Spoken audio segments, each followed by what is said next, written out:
Welcome to our channel. Today, we're diving into the world of habits and behavior change with James Clear's best-selling book, Atomic Habits. This book has helped countless people improve their lives by making small, incremental changes that lead to big results. Whether you're looking to lose weight, start a new hobby, or simply improve your daily routine, this book has something for everyone. In this video, we'll be summarizing the key takeaways from the book and providing real-life examples of how these principles have helped others. So, grab a notebook and get ready to take some notes. Let's dive in. Are you tired of trying to make big changes in your life, only to find yourself falling back into old habits? Are you ready to learn how to make lasting improvements and reach your goals? Look no further. James Clear, best-selling author of Atomic Habits, has the answers you need. The book focuses on how to create small, incremental changes in one's daily habits in order to achieve long-term success. Clear argues that small changes in habits can lead to big results, and that the key to making lasting change is to focus on creating atomic habits, which he defines as habits that are small and easy to do, but also highly impactful. He uses the metaphor of atoms to illustrate how small changes can add up over time to create significant results. The book is divided into 4 parts. In the first part of Atomic Habits, James Clear explains the psychology of habits and how habits are formed. He argues that understanding the habit loop, which consists of a cue, a routine, and a reward, is crucial to creating and changing habits. He also discusses the concept of identity-based habits, which are habits that are aligned with one's values and sense of self. The habit loop is the process by which a habit is formed. The cue is the trigger that initiates the habit, the routine is the habit itself, and the reward is the benefit that the habit provides. Clear gives the example of a habit of going to the gym. The cue could be the time of day, at 6 a.m., the routine is going to the gym, and the reward is feeling good and healthy. Clear also explains that understanding the habit loop is important because it allows us to identify the cue and reward that are driving a habit. Once we understand the cue and reward, we can then change the routine to create a new habit.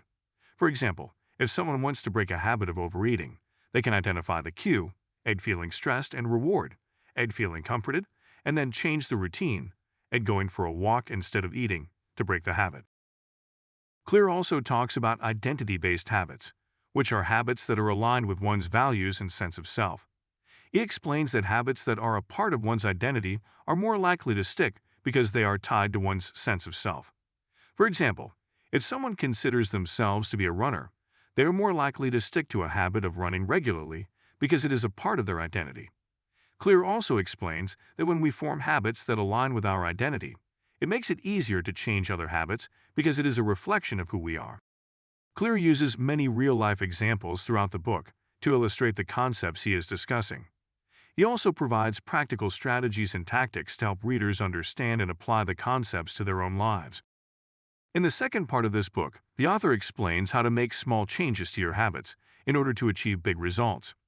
The main idea is that by making small, incremental improvements to your habits, you can create a compound effect that leads to significant progress over time. Clear provides several examples in the book to illustrate this concept, including the 2-minute rule, which states that you should start small by committing to a habit that takes just 2 minutes to complete. By making it easy to get started, you're more likely to stick with the habit in the long run. The 4 laws of behavior change, which are 1. Make it obvious. 2. Make it attractive. 3. Make it easy. And 4. Make it satisfying. By following these laws, you can create an environment that makes it more likely for you to form and maintain a habit. The tiny habits method, which involves identifying a small specific action that you can take in the moment you are trying to create a habit. For example, if you want to form the habit of drinking more water, you might start by taking a sip of water every time you brush your teeth. Clear also provides a few examples of how these concepts can be applied in real life, such as a person who wants to form a habit of going for a morning run could start by setting a goal of running for just 1 minute on the first day, and then gradually increasing the time each day. A person who wants to form a habit of reading before bed could start by committing to read just 1 page each night, and then gradually increasing the number of pages over time. Clear's book provides an easy and actionable way to understand how habits work and how to improve them. It is a great resource for anyone looking to make lasting changes in their life. In the third part of this book, the author discusses the importance of creating an environment that supports your habits and explains how to build systems and structures that help you achieve your goals. The main idea is that by setting up your environment in a certain way, you can make it easier to form good habits and harder to form bad ones. Clear provides several examples in the book to illustrate this concept, including the identity-based habits, which states that the actions that you take are not as important as the underlying belief that you hold about yourself. When your habits align with your identity, you will be more motivated to stick with them. The environment design, which is the idea of arranging the things in your environment to make it easier for you to act in the way you want to act. For example, putting healthy foods at eye level in your fridge will make it more likely for you to eat them.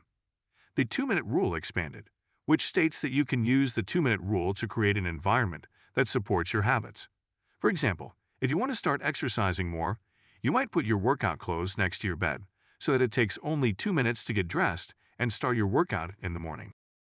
Clear also provides a few examples of how these concepts can be applied in real life, such as a person who wants to form a habit of practicing guitar could set up a designated practice area in their home with their guitar and music books, making it easy for them to pick up the guitar and start practicing when the opportunity arises.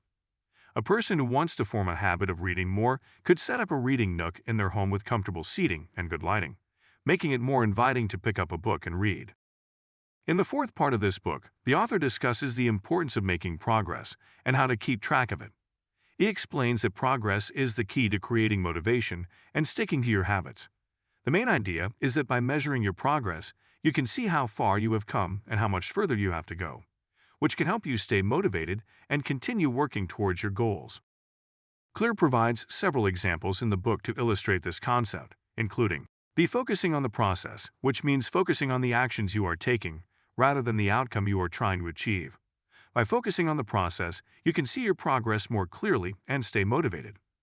The measurement, which is the idea of tracking your progress to see how far you have come and how much further you have to go. For example, you could keep track of the number of pages you read each day, or the number of miles you run each week. The celebration, which is the idea of celebrating your progress, no matter how small it is. Clear suggests finding ways to celebrate small wins in progress. It can help you stay motivated and on track. Clear also provides a few examples of how these concepts can be applied in real life, such as a person who wants to form a habit of learning a new language could use an app to track their progress, such as how many words they know and how many exercises they have completed. A person who wants to form a habit of saving money could set up a savings plan and track their progress by looking at their bank balance every week, celebrating every time they reach a new savings milestone. Clear's book provides a powerful framework for understanding how to build good habits and break bad ones. The fourth part of the book focuses on the importance of making progress and staying motivated. It provides practical strategies for tracking your progress and celebrating your wins. Atomic Habits is more than just a self-help book. It's a guide to understanding the science of habit formation and how to use it to your advantage. By understanding the concepts of this book, you will learn how to form positive habits and break negative ones in order to make lasting improvements in your life. That concludes our video on Atomic Habits by James Clear. We hope you found the information and examples provided in this video helpful in understanding the power of small incremental changes in achieving big results. If you're looking to improve your habits and change your behavior, we highly recommend checking out this book. And don't forget to subscribe to our channel for more content like this. We'll be back soon with more book summaries and tips on how to improve your life. Thanks for watching.